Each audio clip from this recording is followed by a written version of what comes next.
Bonjour et bienvenue sur votre chaîne Compta TV. Aujourd'hui, nous restons toujours dans la catégorie des immobilisations. C'est pour cela que nous allons étudier les immobilisations cas particuliers et aussi les avances et acomptes versés sur immobilisation corporelle et immobilisation incorporelle. Dans cette catégorie de cas particuliers, nous allons commencer avec la voiture particulière. Mais qu'est-ce que nous pouvons comprendre par voiture particulière? Par voiture particulière, nous allons parler ici des véhicules de tourisme. Comme vous le savez, la TVA n'étant pas récupérable par l'entreprise, c'est le prix TTC, c'est-à-dire toute taxe comprise, qui est la valeur d'entrée de ce bien. Après ce petit point, nous passons aux avances et acomptes. Si, au moment de l'acquisition d'une immobilisation quelconque, il y a eu des avances ou des acomptes qui ont été versés, ils s'enregistrent dans les comptes suivants, le compte 238 ou le compte 237. Le vendeur peut demander le versement d'une somme à valoir sur le prix qui sera facturé. Ce paiement est appelé soit une avance si la somme est versée avant toute exécution de la commande, ou soit un acompte si elle est versée sur justification d'une exécution partielle.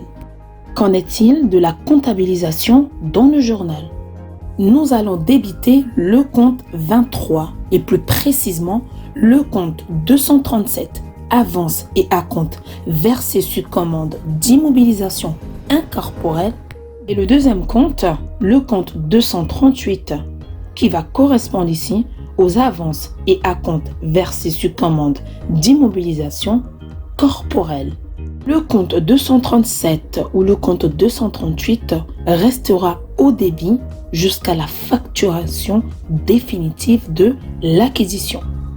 Nous allons essayer de résoudre cette petite application pour voir ensemble comment s'enregistrent les avances et acomptes. Le 25 avril 2020, il y a un versement d'une avance de 1 500 € par chèque bancaire sur commande d'une machine. Et le 21 juin, nous recevons la facture suivante. Sur cette facture, nous pouvons remarquer les éléments qui nous intéressent, tels que le prix de la machine, 3 500 €, les frais d'installation, les frais de port. En faisant la somme de ces trois éléments, nous avons notre montant hors taxe qui se lève à 4 300 €. En rajoutant notre TVA à 20%, nous obtenons notre montant TTC qui se lève ici à 5 160 €. Sur cette facture, comme vous pouvez le remarquer, nous allons retrancher ici l'avance du 25 avril qui se lève à 1 500 €, ce qui va donner le net à payer de 3 660 €. Le travail à faire sera tout simple. Vous devez juste passer les écritures du 25 avril et les écritures du 21 juin.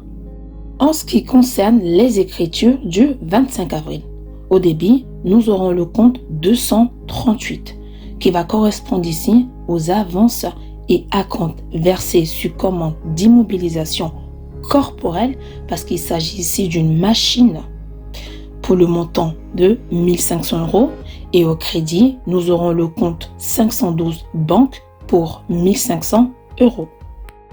Et en ce qui concerne les écritures du 21 juin, au débit, nous aurons deux comptes.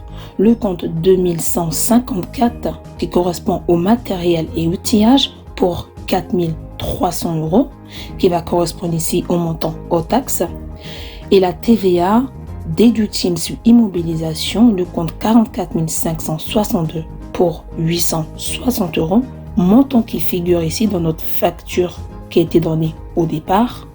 Et au crédit, nous aurons les comptes suivants. Le compte 238 avance et acompte versé sur commande d'immobilisation corporelle pour 1 500 € et le compte 404 fournisseur d'immobilisation pour le net à payer qui se lève ici à 3 660 €. Et c'est la fin de cette vidéo. N'oubliez pas de vous abonner, de liker et pourquoi pas de partager. Si vous avez des questions, n'hésitez pas à les mettre en commentaire. On se dit à la prochaine pour une nouvelle vidéo.